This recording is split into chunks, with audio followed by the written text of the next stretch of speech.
મેંદા વગર એકદમ ક્રિસ્પી મહિનાઓ સુધી સારી રહે ને એવી પૂરી બનાવવા માટે 1 કપ ઘઉંનો લોટ લેશું અને 1 કપ બેસન લઈશું. બંનેનું કોમ્બિનેશન સરસ લાગશે ટેસ્ટમાં.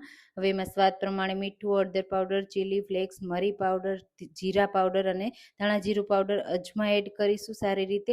સાથે કસૂરી મેથી અને તલ પણ એડ કરીશું. થોડું મેં જીરું એડ કર્યું છે. બધા મસાલા મિક્સ કરી મોણ માટે તેલ એડ કરીશું. તો 2 ચમચી મેં તેલ એડ કર્યું, સારી રીતે મિક્સ કરી દેશું.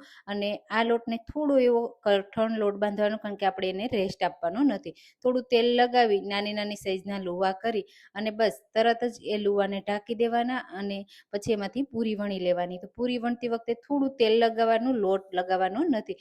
બસ આ રીતે પતલી પતલી પૂરી વણી અને પછી એમાં આ રીતે કટ લગાવી દેવાના, એટલે પૂરી છે ને તળતી વખતે ફૂલે નહીં. પછી આ રીતે મીડિયમ ફ્લેમ ઉપર એકદમ સરસ એવી ક્રિસ્પી અને હલકી ગોલ્ડન કલરની થાય ને ત્યાં સુધી ફ્રાય કરી મહિનાઓ સુધી સ્ટોર કરજો અને ટ્રાય